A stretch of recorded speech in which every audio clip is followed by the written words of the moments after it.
বিসমিল্লাহির রহমানির রহিম। আসসালামু আলাইকুম ওয়া রাহমাতুল্লাহি ওয়া বারাকাতুহু। সুবহানাকা লা ইলমা লানা ইল্লা মা 'আল্লামতানা। রাব্বি ইশরাহ লি সাদরি ওয়া ইয়াসসির লি আমরি ওয়াহলুল 'উকদাতাম মিন লিসানি ইয়াফকাহু কাওলি। প্রিয় দেশবাসী, সবার জন্য রইল দোয়া ও আপনাদের প্রতি রইল অনেক অনেক ভালোবাসা। আল্লাহর কাছে বলি, আল্লাহ যেন এই বাংলার মাটিকে সকল শত্রুদের হাত থেকে আল্লাহ হেফাজত করার দায়িত্ব আল্লাহ আপনার নিজ হাতে নিয়ে নিন, এবং বাংলাদেশের দিকে যারা দু চোখ তুলে তাকাবে, সে যে দেশই হোক, বাংলার মাটির একটি অংশ আমরা ছেড়ে দিতে পারি না, আর ছেড়ে দিব না।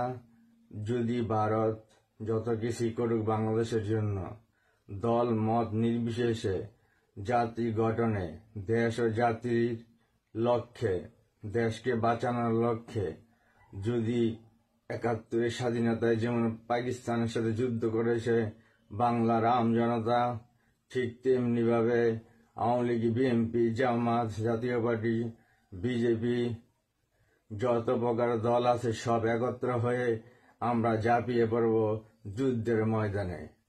ইন্ডিয়া, ভারতকে বলি, আপনারা আমাদের প্রতিবেশী রাষ্ট্র, আওয়ামী লীগকে আপনারা পছন্দ করেন, আলহামদুলিল্লাহ, কিন্তু আমরা তো আমাদের দেশকে ভালোবাসি। দল মত নির্বিশেষে প্রথমে হলে আমার দেশ, তারপর আমার রাজনীতি। আজকে জননেত্রী শেখ হাসিনা, আমাদের সাবেক প্রধানমন্ত্রী, উনাকে বলি, বাংলাদেশ আওয়ামী লীগের আজকের যে এই অবস্থা, এই অবস্থার মূল কারণ হচ্ছে এই বাংলাদেশের ভিতরে যতগুলো হক্কানে আলেম আছে, তাদের প্রত্যেকটা আলেমের মাহফিল করতে গেলে, মাহফিলে যখনই কোনো হক কথা, কোরআনের আয়াত, হাদিসের রেফারেন্স দিয়ে যখন আলোচনা করা হতো, তখন ওই এলাকার আতিপাতি জুতার ফিতার মতো নেতারা ওই আলেমের যে তাফসিরের মাহফিলে বাধা প্রদান করে। আমার বয়সে আমি সবসময় দেখেছি যে বাংলাদেশে যেখানে তাফসির হয়েছে বা ওয়াজ মাহফিল হয়েছে তা রাত্রে হতো, কিন্তু আর বিগত সালগুলোতে বাংলাদেশ আওয়ামী লীগের নেতাকর্মীরা এতটাই তাফসিরুল মাহফিলের প্রতি, কোরআন হাদিসের বিপক্ষে এরকম ভাবে দাঁড়িয়ে উঠছে, যা তাদের জন্য এবং দেশের জন্য ক্ষতিকর। তারা প্রত্যেকটা মাহফিলে আলেমকে হক কথা বলতে বাধা প্রদান করায় রাত্রে যে প্রোগ্রামগুলো হতো ওই প্রোগ্রামগুলো দিনেও করতে হইতেছে। আজকে আমরা মুসলমান, নামে শুধু মুসলমান, নামে শেষে আছে ইসলাম, তার মানে আসলে আমি মুমিন না বা মুসলিম না। নামে নয় তোমার পরিচয়, নামে নয় তোমার বংশমর্যাদা, কর্মেই হবে তোমার সফলতা। পোশাকে নয় মুখে দাড়ি, মাথায় টুপি, তুমি সাচ্চা মুসলমান, এটা আল্লাহ দেখবে না। অন্তরে আছে কি আল্লাহ, ভিতরে আল্লাহ, বাহিরে আল্লাহ, সর্বদা আল্লাহ, সে হলো একজন আল্লাহর প্রিয় বান্দা। তাই জননেত্রী শেখ হাসিনা, আপনাকে বলি, আজকে আওয়ামী লীগের এই পতনের কারণে অবশ্যই আলেমদেরকে তুচ্ছ তাচ্ছিল্য করে, যে অবহেলা করে, অবজ্ঞা করে, মাহফিলে স্টেজ থেকে নেমে যেতে, মাহফিল বন্ধ করে দিতে বাধ্য হয়, তাদের জন্য আজ হয়তোবা আল্লাহর উপর থেকে গজব হিসাবে বাংলাদেশ আওয়ামী লীগকে ধ্বংস করে দেওয়ার একটা পরিকল্পনা আল্লাহর পক্ষ থেকে হচ্ছে। যার প্রথম ধাপ হয়তোবা চলে গেছে। এখনো যদি আমরা আওয়ামী লীগের লোকেরা তওবা না করে, আল্লাহর কাছে ক্ষমা না চেয়ে একঘেয়েমি জিদ করে বসে থাকি, আমরাই পারি, আমরাই পারবো, আসলে আমরা পারবো। হাতে গোনা 10 জনের থেকে মাত্র 2 জন হক কথা বলবেন, এতটুক সাহস এখন আমি দেখিনি বর্তমান আওয়ামী লীগের নেতা কর্মীদের মধ্যে আছে। তারা ফেসবুকেই নেই, সাইবার যুদ্ধে নেই, তারা কি করবে?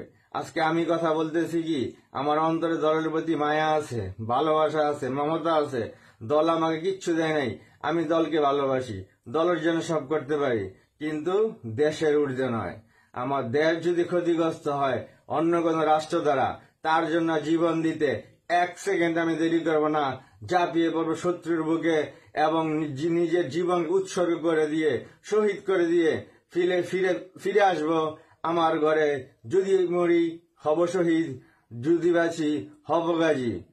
তারপরও বাংলার মাটির একটি অংশ ভারতের 14 গোষ্ঠী চাইলেও যদি হামলা করে, ঘরে থাকা আমার পক্ষে সম্ভব না। তাই জননেত্রী শেখ হাসিনা আপনাকে বলি, এবং আপনার যেসব মির্জাফর নেতারা তাদেরকে বলি, এত টাকা কামাইছো মানুষের টাকা নিয়ে, এখন হাত জোর করে সবার কাছে ক্ষমা চাও। ক্ষমতায় আসো নির্বাচন করে, নির্বাচনে আসো, ইনশাআল্লাহ ক্ষমা স্বর্গীয়। যে ব্যক্তি ক্ষমা করে আল্লাহ তাকে আরো বেশি বাড়িয়ে দেয়। তাই সবাই আওয়ামী লীগের লোকেরা ক্ষমা চেয়ে নতুন উদ্যমে আন্দোলন গড়ে তুলি, এগিয়ে চলি প্রগতির পথে। পদত্যাগ চাই সুদখোর ডক্টর ইউনূসের, তাহলে গণতন্ত্রের বিজয়ের একটি সূচনা হবে, এবং গণতন্ত্রের বিজয়ের শেষ শিরোনাম হবে গণতন্ত্র। মানুষগুলো ভোট দিয়ে যাকে নির্বাচিত করবে তারা হবে আগামীর বাংলাদেশের যা কার্যক্রম করা দরকার, সংস্কার করা দরকার, সব গণতন্ত্রের কোন এক দল যারা বিজয় লাভ করবে তারাই করবে। এই আশা ব্যক্ত করি। সকল মুসলিম ভাইদের বলি, গর্জে ওঠো বাঙালি, জেগে ওঠো আজ। ধ্বংস হয়ে যাবে আমার বাংলাদেশ, হতে পারে না তা আজ। যাব যুদ্ধে, বাঁচলে গাজী, মরলে শহীদ।